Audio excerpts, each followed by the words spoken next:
ఆశ్చర్యం కలిగించే విషయం. ఓ డిఎస్పీ అనేవాడు మైక్ పట్టుకుంటాడు, యూనిఫామ్లో ఉన్నాడు, మైక్ పట్టుకున్నాడు, ఊపేయి కుదిపేయి అంటాడు. డిఎస్పీనా అసలు ఇది ఏం మనిషి వేయడని చెప్పి అర్థం కావడం అసలు. అంటే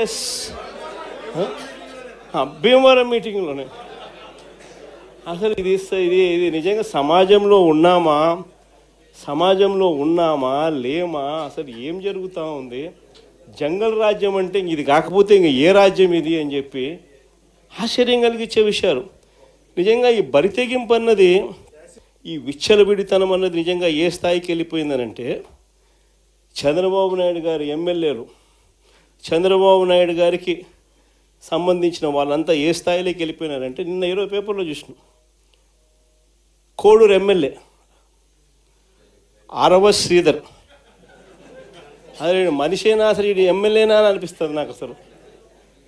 అసలు ఈ ఆరవ శ్రీధర్ అనేవాడు ప్రభుత్వ ఉద్యోగి అయిన ఒక అమ్మాయిని భయపెట్టి, బెదిరించి, రేపు చేసి, హెరాస్ చేసి, స్వయంగా ఆ అమ్మాయి తనకు జరిగిన అన్యాయాన్ని కూడా ఏకంగా సాక్ష్యాలు ఆధారాలతో సహా బయట పెట్టింది.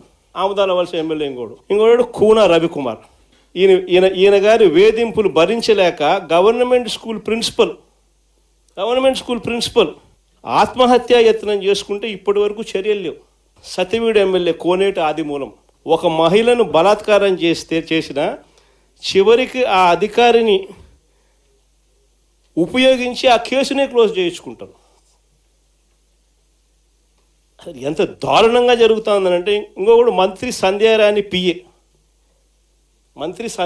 పిఏ ఇంకొకడు తనను లైంగికంగా వేధిస్తున్నాడని మరొక ప్రభుత్వ ఉద్యోగి అయిన మహిళ ఫిర్యాదు చేస్తే అతన్ని వదిలేసి ఫిర్యాదు చేసిన ఆయమను జైల్లో పెడతారు. ఆయమ మీద కేసు. ఇంకోడు గుంటూరు ఈస్ట్ ఎమ్మెల్యే నజీర్ ఇంకోడు. ఈ మనిషి అశ్లీల వీడియోలు కూడా ఆయనతో మాట్లాడుతున్నాడు, వీడు అశ్లీల వీడియోలు చూస్తూ ఉన్నాడు, వీడు అశ్లీలంగా చేస్తూ. అసలు వీళ్ళు ఎవడు అసలు ఏ ప్రపంచంలో ఉన్న. ఇంకోడు మంత్రి సుభాష్, వాసంశెట్టి సుభాష్ ఇంకొకడు. ఏకంగా అశ్లీల డ్యాన్సులు చేస్తూ ఏకంగా చిందులేస్తానంటారు. అశ్లీల డ్యాన్సులు చేస్తూ ఏకంగా స్టేజ్ ఎక్కి చిందులేస్తాడు మంత్రి. అసలు నాకు ఆశ్చర్యంగా ఉంది. అసలు జంగల్ రాజ్యం అని అంటే ఇంకా వేరే పేరు ఏమైనా ఉంటుందా ఈ ప్రభుత్వంలో జరుగుతూ ఉన్న పనులకు?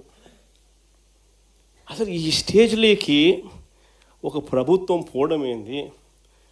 దగ్గరుండి ఇట్లా టోళ్ళని తీసుకొని పోయి ఇన్సిడెంట్ జరిగితే భయము భక్తి లేకపోకుండా మరుసటి రోజు జైల్లో పెట్టాల్సిన వాళ్ళందరినీ జైలు అనేది ఎలా ఉంటుందో చూపించాల్సింది పోయి, ఇలాంటిది ఏదైనా చేయాలంటే బొల్లులో భయం అనేది ఎలా ఉంటుందో చూపించాల్సింది పోయి, వీళ్ళందరినీ ప్రోత్సహిస్తాడు ఎవడు? వీళ్ళందరినీ ప్రోత్సహిస్తూ ఉండేది వీళ్ళు. సాక్షాత్తు దగ్గరుండి చంద్రబాబు నాయుడు, ఆయన కొడుకు, ఆయన ప్రభుత్వం. నిజంగా ఇలాంటి పాలనలో మనం ఉన్నాము, ఇలాంటి రాష్ట్రంలో మనం ఉన్నాము అని నిజంగా జంగల్ రాజ్యం అని అంటే ఇదే. విచ్చలవిడి అవినీతి కనిపిస్తూ ఉంది. ఎమ్మెల్యేల దగ్గర నుంచి, మంత్రుల దగ్గర నుంచి విచ్చలవిడితనం కనిపిస్తూ ఉంది. విపరీతమైన కరప్షను, పోలీసులు రెడ్ బుక్ రాజ్యాంగం. ఏ మనిషి తప్పు చేయకపోయినా కానీ దొంగ సాక్ష్యాలు, దొంగ కేసులు పెట్టి బెదిరిస్తూ ఉన్నారు, తీసుకొని పోతున్నారు, అరెస్టులు చేస్తూ ఉన్నారు. ఒకవైపున ఇవన్నీ, మరోవైపు చూస్తే ఎన్నికలప్పుడు చెప్పినటువన్నీ అబద్ధాలు, అన్నీ మోసాలు. మరోవైపున మంచి పథకాలన్నీ రద్దు. ఇంకోవైపు చూస్తే వ్యవస్థలన్నీ కొలాప్స్. ఈ మాదిరిగా సాగుతూ ఉంది చంద్రబాబు నాయుడు పాలన. ఇలాంటి దుర్మార్గమైన పాలన మధ్య వైఎస్ఆర్సీపీ కార్యకర్తలు ప్రజల తరపున నిలబడే ఒక గొప్ప యజ్ఞం చేస్తూ ఉన్నారని చెప్పి గర్వంగా చెప్తాను.